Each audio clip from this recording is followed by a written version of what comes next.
Hello everyone, welcome to my channel. I hope everyone is having a wonderful day. Before starting the video, please go ahead and hit the subscribe button and give this video a like up. Not everyone in the Real Housewives of Beverly Hills is entirely on board with Sutton Stracke's new fashion project, but the jury's still out. Welcome to the world of circular fashion, a term not coined by Sutton, but referring to a sustainable practice of recycling used materials to create new fashion. But on the Real Housewives of Beverly Hills after show for season 14, episode 14, Erika Jayne and Kyle Richards couldn't wrap their heads over what inspired Sutton to create a line that featured prints of the Housewives' iconic Name M catchphrase, and for lack of a better word, appliques on the fashion pieces, as Erika put it. Previously this season, Sutton, as she explained to her mother RHOBH, planned to save fabrics from going to a landfill and incorporate them into her capsule collection. Kyle, who didn't find Sutton's capsule collection cohesive, struggled to grasp whether Sutton was environmentally conscious or simply putting her name on used clothes. She even joked with the after-show producers while referring to her Prada skirt. "I'm gonna put my name on this later," she said. "I'm gonna put my name on this Prada skirt as sustainable. I mean, does that count? I'm so confused, guys." Dorit was similarly perplexed. "I've heard Sutton try to explain it, and I really don't think she understands it," Dorit Kemsley told newcomer Bozoma St. John. Bozoma admitted to not initially understanding the concept, but finally came around to getting it. "I believe circular fashion is when there is fashion on a shelf, which is not bought, and instead of going to the landfill, it makes its way to another shelf," she said, "and that shelf is Sutton's." But Bozoma asked Dorit, a designer herself, fans will recall her Beverly Beach swimwear and bridal fashion line. Is she be upset if Sutton used her designs for this purpose? If you had designed something that didn't sell at retail and you're looking at it and like, this is not selling, and Sutton came in and bought it at a discounted rate, would you be upset about it? She queried. It was a hell yes to Dorit. Joined by besties Garcelle Beauvais and Jennifer Tilly, Sutton was less than thrilled with Dorit's point of view. According to Sutton, no stealing was involved. She was trying to conjure up that my business was taking designers' clothes and tearing off labels and putting them on without anybody knowing about it, Sutton told the others. The sun was shining over Beverly Hills, but inside Kyle Richards' Bel Air mansion, the temperature was about to drop fast. Seated on a sprawling white sectional that could comfortably fit the entire cast, plus a few stylists and publicists, Kyle poured 2 oversized glasses of Whispering Angel. Across from her, Dorit Kemsley perched delicately, her goosey-clad legs crossed so tightly they could cut circulation. "I mean, I love supporting my friends," Dorit began, her diamond ring sparkling as she gestured wildly. "But you know me, Kyle. I'm honest. I'm direct. And I don't think Sutton really understands what a capsule collection even is." Kyle took a slow sip, her lips curling into that signature mischievous grin. "Exactly. When she said capsule, I thought we were talking about vitamins, not those lopsided kosher nightgowns." The two burst into laughter, the kind only 2 seasoned housewives can share, that mix of playful, privileged, and just a touch ruthless. It all started a week earlier at Sutton's much-hyped launch event for her fashion capsule collection, an intimate gathering at her boutique, where couture mannequins stood awkwardly wearing what Kyle later described as Grand Ole Opry meets Upper East Side funeral chic. Dorit had been even less subtle, whispering into Erika's ear, "Why do they all look like they survived a house fire in Versailles?" Now, safely tucked into Kyle's drama den, the gloves were off.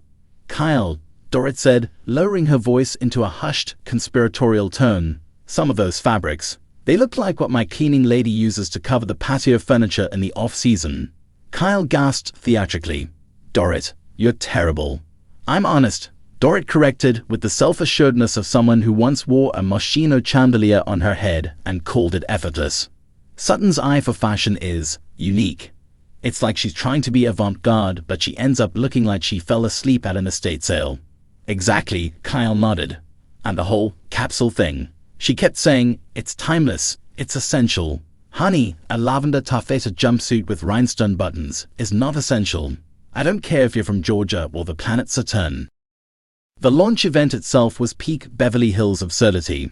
Sutton, in a self-designed silk kaftan, printed with the word blessed in rhinestone cursive, floated around the boutique, directing her staff with the authority of a woman who once modeled for Belk's Sunday Circular.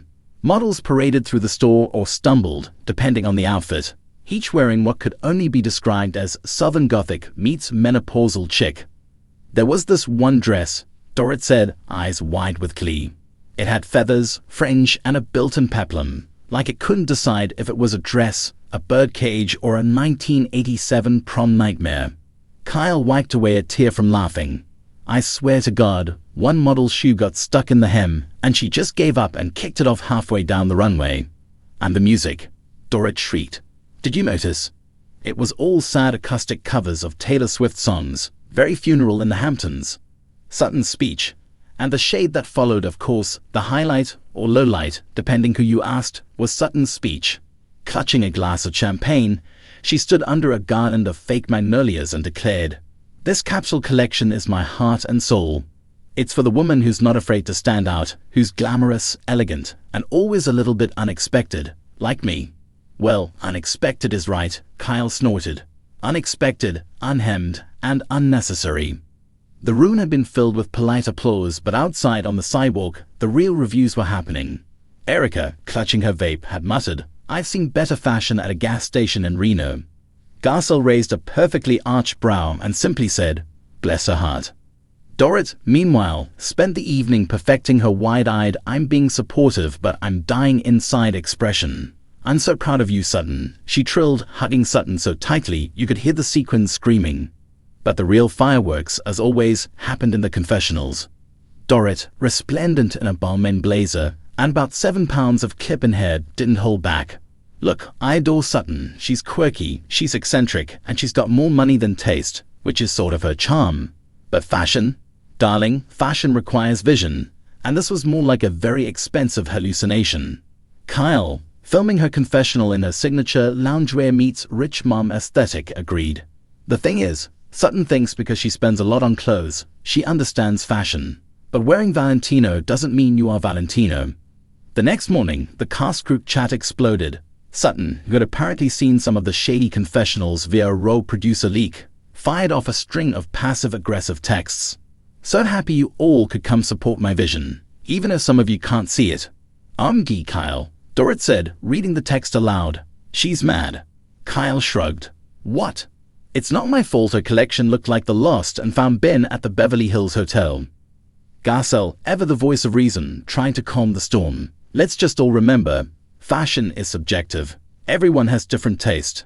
Erica, predictably, added fuel to the fire. "Taste is one thing. Crimes against humanity are another." Naturally, by the time Andy Cohen got wind of the shade storm, it became a reunion must discuss. "So, Dorit, you had some thoughts on Sutton's collection?" Andy smirked, already knowing the answer.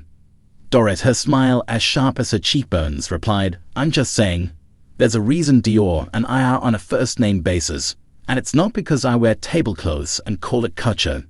Sutton, lips pursed in that signature Southern disapproval, shot back, "At least I design my own clothes, Dorit. You just rent the runway and call it style."